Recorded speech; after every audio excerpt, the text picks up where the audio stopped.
दूर किसी जंगल में बहुत सारे हरे भरे पेड़ थे, जैसे कि मीठे फलों वाले पेड़, खट्टे फलों वाले पेड़ और ढेर सारे अलग अलग प्रकार के पेड़ थे। उसी जंगल के बीचों बीच एक बड़ा आम का पेड़ था। पेड़ तो बहुत बड़ा था, पर उसे आज तक एक भी आम नहीं लगा था। उसी पेड़ पर लाडो चिड़िया का घोंसला था। लाडो अपने पति बल्लू और 2 बच्चों के साथ रहती थी। लाडो की एक सहेली थी जिसका नाम था रानो चिड़िया। दोनों अपने सारे काम साथ साथ मिलकर करते। ये लो लाडो, मैंने 2 आम लाए हैं, उनमें से तुम एक रख लो। ये क्या है मम्मी? बेटा, इसे आम कहते हैं। ये बहुत ही मीठा फल होता है। इसे खाओगे तो खाते ही रह जाओगे। हाँ लाडो, पर क्या करे, आम के सारे पेड़ तो शिकारी पंछियों के इलाकों में है। जो कोई भी वहाँ पर जाता है जिंदा वापस लौटकर नहीं आता। मीठे आमों के चक्कर में बहुत सारे पंछियों ने अपनी जान गंवाई है। छोड़ो, जाने दो, मैं चलती हूँ। बच्चे घर पर अकेले हैं। ठीक है रानो, थोड़ी देर बाद हम अनाज जमा करने के लिए निकलेंगे। हाँ ठीक है लाडो। अरे मीनू मौसी, अब बस भी कीजिए, और कितनी देर उड़ना होगा? मेरे पंख दुखने लगे हैं। अरे पगली, ये मीठे मीठे आम खाने हैं तो तुझे घर तक उड़ना ही होगा। शिकारी चीलों के इलाके से आम तोड़कर टूनी और मीनू मौसी वहाँ से भाग रहे थे कि तभी एक शिकारी पंछी उनका पीछा करने लगता है। मीनू मौसी, लगता है किसी ने हमें आम तोड़ते हुए देखा है। अब हमारी खैर नहीं। भागो मीनू मौसी, जल्दी से भागो।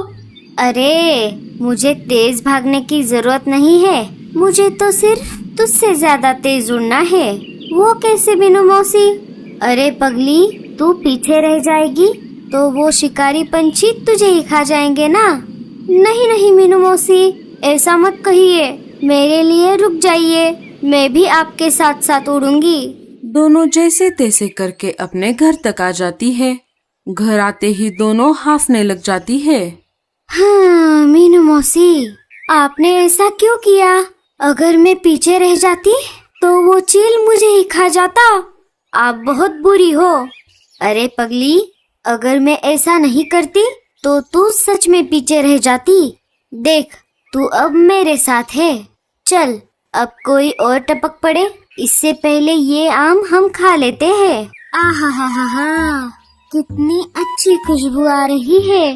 कालू जी, ये इतनी अच्छी खुशबू कहाँ से आ रही है? लगता है किसी ने नया परफ्यूम लाया है। अरे नहीं नहीं गोरी, ये किसी परफ्यूम की खुशबू नहीं है, बल्कि ये खुशबू मीठे आमों की है। लगता है यही आसपास ही कोई आम खा रहा है। गोरी आम की खुशबू की ओर चल पड़ी। लगता है ये मीठे आम की खुशबू मीनू मौसी के घर की ओर से आ रही है। गोरी मीनू मौसी के घर के अंदर चली जाती है। अरे, ये क्यों आ गई? अब इसमें से हिस्सा निकालकर इसे देना पड़ेगा। टूनी, तू देख नहीं रही? हमारे घर मेहमान आई है, उनका स्वागत करो। हाँ मीनू मौसी, आपका हमारे घर में स्वागत है। मीनू मौसी, ये आप क्या खा रही हो? क्या ये मीठा है? अरे नहीं नहीं गोरी, ये तो बहुत खट्टा है। इसे खाकर तो मेरे दांत किटकिटा रहे हैं। कोई बात नहीं मीनू मौसी, इसमें से थोड़ा मुझे खाने को मिल जाए तो बहुत अच्छा होता। हाँ हाँ, क्यों नहीं, रुक जा, मैं एक काम करती हूँ। इसमें से आधा आम खा लेती हूँ, फिर आधा आम तू ले जाना। हाँ मीनू मौसी, ठीक है। मीनू मौसी ने देर न करते हुए अपना आम खाना शुरू कर दिया।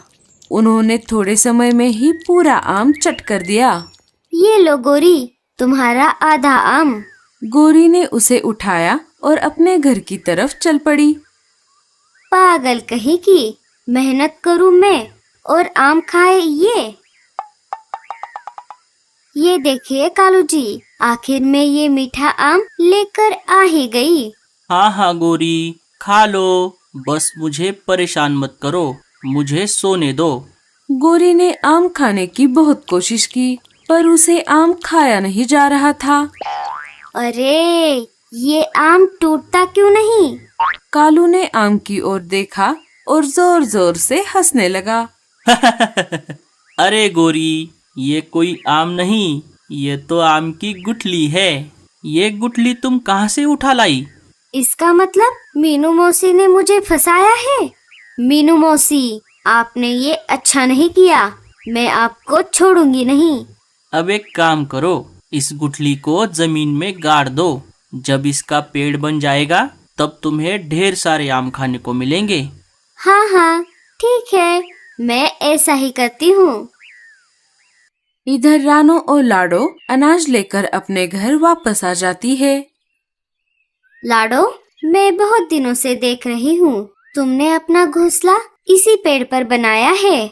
जब पेड़ सूख जाता है तब पंछी दूसरे पेड़ पर जाकर घोंसला बनाते हैं, पर ये पेड़ सूख जाने के बाद भी तुम यहाँ से नहीं गई। हाँ रानो, इस पेड़ को मेरे माँ पिताजी ने लगाया था। उन्होंने कहा था इस पेड़ की देखभाल करना, यह बड़ा हो जाएगा तो तुम्हें ये बहुत सारे फल देगा। जब इसे फल आने वाले थे तब न जाने क्यों ये सूख गया। मम्मा, बहुत देर हो गई, लेकिन पापा अभी तक घर नहीं लौट आए। बच्चों, पर पापा कहाँ पर गए हैं? सोनू पापा के पास मीठे आम खाने की जिद कर रहा था। पापा ने सोनू को बहुत समझाया, लेकिन सोनू के जिद के आगे पापा की एक न चली। इसीलिए पापा सोनू के लिए आम लाने के लिए चले गए हैं। अरे नहीं, कहीं तुम दोनों के पापा मीठे आमों के पेड़ों के इलाकों में तो नहीं गए? वहाँ तो शिकारी चील रहते हैं। तुम चिंता मत करो लाडो, भाई साहब को कुछ नहीं होगा। वो दोनों बातें कर ही रही थी, तभी घोंसले के बाहर किसी के गिरने की आवाज आई। अरे, ये कैसी आवाज है? सब बाहर आ जाते हैं। अजी, ये आपको क्या हुआ? ये सब कैसे हुआ? अजी, आपको क्या हुआ? उठिए ना। लगता है शिकारी चीलों ने इन पर हमला किया है। हमें फौरन इन्हें डॉक्टर उल्लू चाचा के पास लेकर जाना होगा। लाडो बल्लू चिड़े को पंछी एम्बुलेंस में बिठाकर डॉक्टर उल्लू चाचा के पास लेकर आई। डॉक्टर उल्लू चाचा छोटे पेड़ में कुछ दवाई डाल रहे थे। लाडो बल्लू चिड़े को डॉक्टर उल्लू चाचा के घर के अंदर लेकर आई। अरे अरे, ये क्या हो गया? लगता है किसी शिकारी पंछी ने इन पर हमला किया है। मुझे इनके घाव पर मरहम लगाना होगा। डॉक्टर उल्लू चाचा ने जड़ी बूटी वाला मरहम बल्लू चिड़े के जख्मों पर लगा दिया। उन्होंने मरहम टेबल पर रख दिया। मरहम नीचे छोटे पेड़ वाले मिट्टी में जाकर गिर गया। जब मरहम पेड़ों की जड़ों में गिर गया तब मानो चमत्कार हो गया। सूखा हुआ पेड़ धीरे धीरे हरा होने लगा। अरे वाह, ये तो गजब हो गया। बहुत दिनों से मैं पेड़ों के ऊपर खोज कर रहा था, पर आज जाने अनजाने में ही सही, हमें आज बहुत बड़ी सफलता हासिल हुई। बल्लू बेहोशी से जाग गया।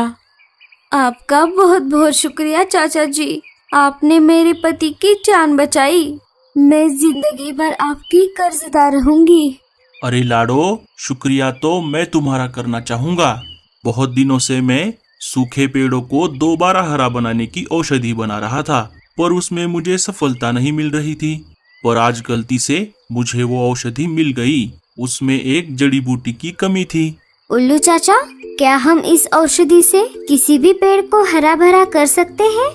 हाँ हाँ, क्यों नहीं। बस तुम्हें जिस पेड़ को हरा बनाना है उसे रोज पानी डालकर उसमें यह मैंने बनाई हुई औषधि डाल देनी है। कुछ ही दिनों में वह पेड़ हरा हो जाएगा और उसे ढेर सारे फल भी आएंगे।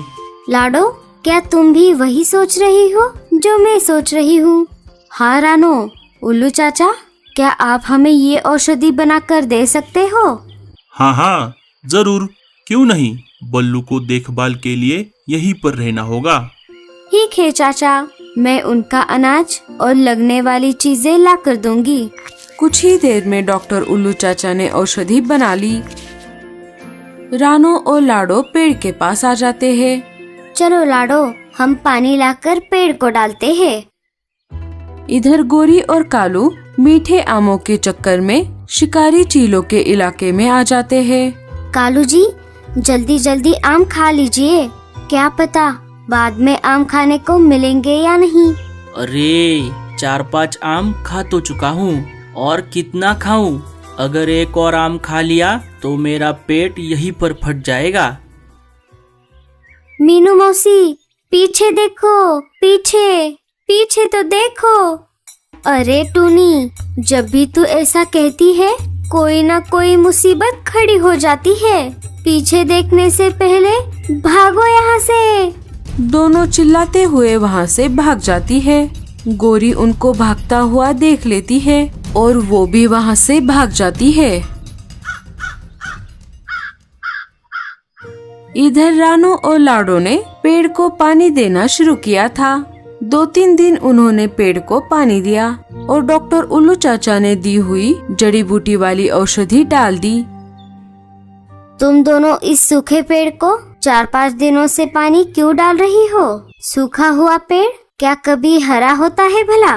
मीनू मौसी, आप देखना, हमारी मेहनत जरूर रंग लाएगी और ये पेड़ जरूर हरा होगा। हाय रे, मेरा पति मीठे आमों के चक्कर में मारा गया। अब मेरे बच्चे का क्या होगा? चुप कर गोरी, अपने पति को तूने ही वहाँ पर छोड़ा था, वो भी अकेले। इसमें तेरी ही गलती है। अरे क्या हुआ टूनी, ऐसे आंखें फाड़ फाड़ कर क्या देख रही है?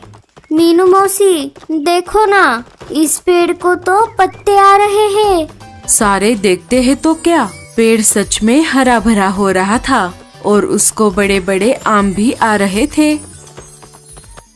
लाडो और रानो, आप दोनों का बहुत बहुत शुक्रिया। तुम्हारी वजह से मैं फिर से जिंदा हो गया। अगर तुम दोनों नहीं होती तो मैं ऐसे ही सूख जाता। पेड़ को बोलता देख सब हैरान हो जाते हैं। अरे ये तो आम का पेड़ है, इसका मतलब हमें आम चुराने, मेरा मतलब आम खाने के लिए शिकारी चीलों के इलाकों में नहीं जाना पड़ेगा।